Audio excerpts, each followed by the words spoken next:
Hello everyone, and welcome to the next episode of my VRChat World Showcase series. I want to show you 10 cool worlds again, and as always, let's get right started.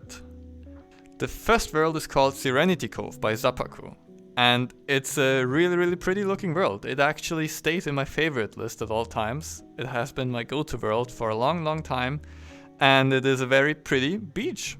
You have a lot of different areas where you can go to. For example, you have this beautiful outlook over here with an absolutely amazing and stunning view. I mean, look at that. I love the skybox, it's so good. Then you have a house with a couple of mini games as well. You can play Never Have I Ever on the beach. There's a waterfall and the campfire, another side beach with a couple of things. You have a cave, which also looks really good. I love the cave. And there's also inside of the cave another place where you can hang out. I think there's like 6 to 7 total like hotspots where you can really go to and just chill and hang out, and all of them are really amazing and serve like a little bit of a different purpose. And it just looks good. Yeah. There's also a secret in the world. I don't want to spoil it. If you like the world, go check it out. I will tell you how to find it though. So when you start and you look at the ocean, you need to go to the right inside the water. And then there's a secret if you want to check it out. Overall, I think it's one of my most favorite beach worlds. I have a lot of good memories here. For a long time, there was like almost always at least one instance that was public with actually good people here. Like, I could just randomly join in here in the public instance, and 80% of the time I actually found cool and interesting people to talk to, which is not the easiest thing in VRChat nowadays. Unfortunately, right now it's not that active anymore. It's not so often that you find public instances in here. But still, it's a very good looking world. I really enjoy going here. Our next world is called Repulsor Craft Racing by 50 Chiffon. And it's hands down the best racing world that I've seen in VRChat yet. It's so good. So the vehicles that you have are these bad boys. And you drive in a really big room or apartment. And you can drive everywhere. You can even drive off track. It's so amazing. You can fly through everything. At the start, it may take a little while to get used to the controls, but after one round of driving, which takes approximately 1 minute, you should have it and it should be fine. The system is really fucking cool. Essentially, you're just being in a Hot Wheels world. You can drive loopings, you can be upside down. It's so cool, I love it. If you want to drive outside of the road, on the start wall over here, there's auto recovery that you can turn off. Then you don't get reset to the road when you die, but you can just drive wherever you want. And at the start, or like in general, it's a little bit nauseating, so if your stomach is not that strong, you can still enjoy this world because there is a bus over there for spectators. This is very easy to handle, very easy to fly around in an entire world, and it's not nauseating. I love this world, it's really well made, and it's like you're all of a sudden a small child again. You're in your Hot Wheels dream world. You can drive loopings. How cool is that? Next world is called the Isles Imponderable by yeevil. I don't really know how I want to describe this world. I'm not really too sure of what it is either. But I like it visually. It looks very cool, it looks very epic kind of. It maybe could be used for some roleplay. I think you could probably fit some cool story in here. There's not really much you can do in here. You can go to all the places that you see, and it looks really good. And the atmosphere is nice. Also, look at the sun. I like the sun. The sun is cool, right? Yeah. But yeah, don't know what to say. Maybe you like it visually too. Maybe you want to check it out. It's definitely looking pretty good. The next world is called The Great Party Manor by DavidMIX. And it's a very unknown map. It has 22 favorites. And it's last updated in 2021, 2022. But it's a, in my opinion, really cool rave world. I don't know, I like it visually a lot. It looks so good. You have a video player, you have a lot of settings, and you can just rave here. I don't know. It's super cool. I don't know why this is so unknown. I guess because it's maybe not like super polished. But I have good frames here, more than in like most other clubs. And I really like the visuals. Like, look at that. Isn't that really cool? I like it a lot. But I still have to go here with other people and like actually rave. I haven't done that yet. But yeah. If you enjoy this visually, maybe take a look at it. It's cool. The next world is called ORGANISM by DrMorro, and the only way to describe this world is it's a DrMorro world. I will show you clips all the time right now while talking, and I will not even scratch the surface of the map. You can run around in this world for 5 hours, 10 hours, 15 hours, and you will always find new things. It's huge! Huge to explore, it's super pretty. You need to go there if you haven't been here. If you like exploring stuff, this is like a classic, a must go to. It's so insane. It's definitely one of the best worlds in VRChat, and it's DrMorro. DrMorro has like 10 of these worlds. It's probably like 5, 7, I don't know. But they're all so amazing. It's so crazy. There's a lot of random things, there's a lot of beautiful things, and the best thing, you don't even lag. It's so huge. It's like 500 megabytes to download, that is true, but you don't even lag. And it looks so good. And you can explore every single corner, everywhere. You can go everywhere and it looks amazing. It's like...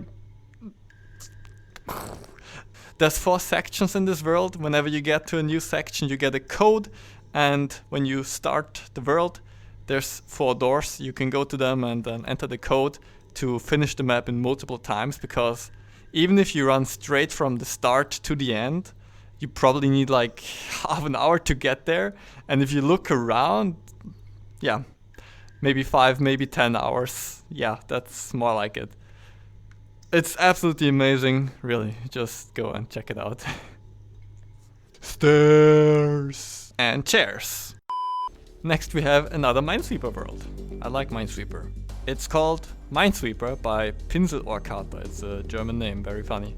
Yeah, it's just a very well-working Minesweeper world. Over there you have a lot of settings, just like in a normal Minesweeper. You can set how many mines there are and stuff like that. And there's the Minesweeper field, and you can play just like normal Minesweeper. You click the fields to uncover them, and then you can grab these flags and then place them on the blocks. Then you just play normal Minesweeper and have fun and enjoy it. It's cool. Also, if you fuck it up, you have very funny mine explosions. It was at this moment that he knew. He fucked up. What the fuck? Next world is called Cityscape by DvLRaphy. And it's a very small world, but it looks pretty good. So you have a really nice view onto a city far in the distance. And when you spawn, you start over there in the car. It's hard, yes, over there. You just walk over here and then you have a beautiful view. And that's essentially everything there is to the world. You can walk a little bit on the road, but there's invisible walls pretty quickly. It looks very good though. Definitely a nice place to hang out and chill and look outside at this beautiful view. The next world is called The Greatest World Ever Made by IgbarVonSquid. And essentially it is very similar to the Stanley Parable, if you know that. You have a voice in your head that will talk to you and you try to fuck it up as much as possible.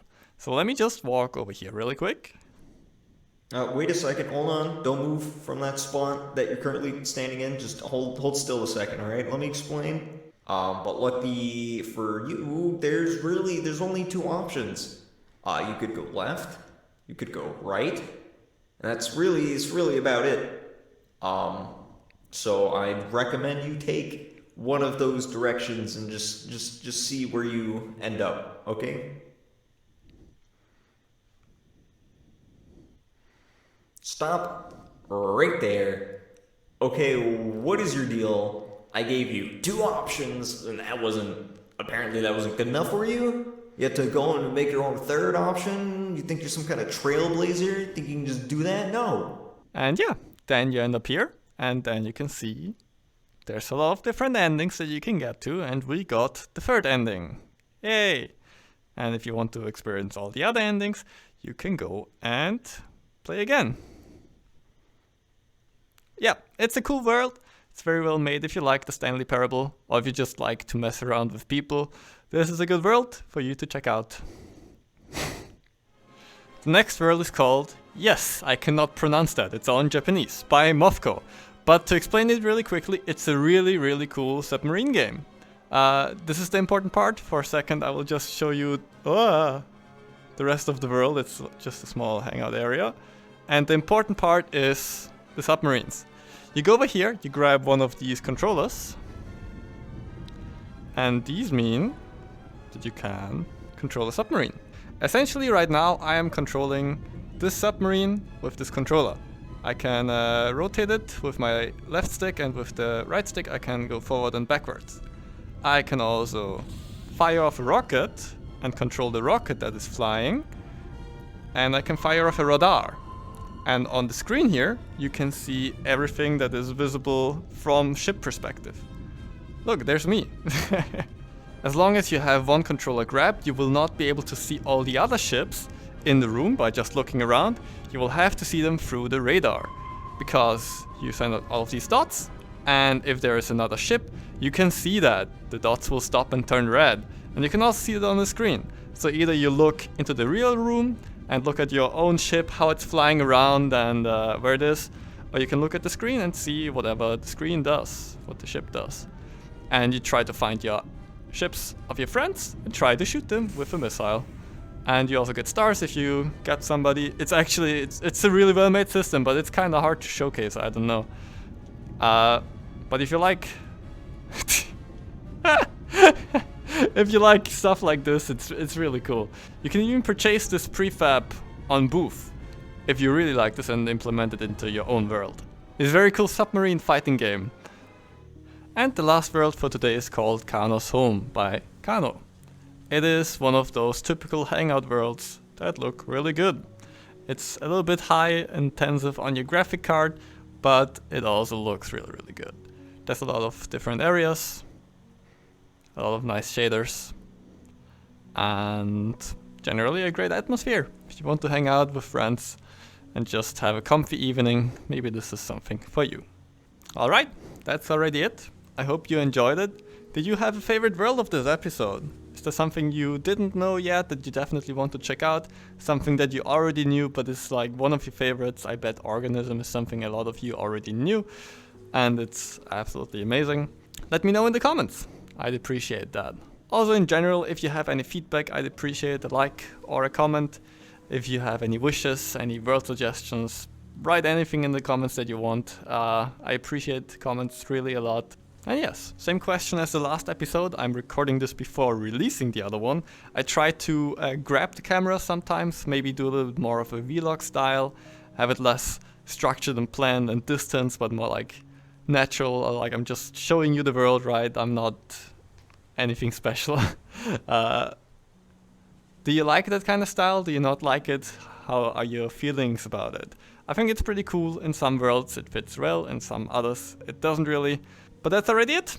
Thank you all for watching. I hope you have a wonderful rest of your day, and we'll see you again next time. Bye bye.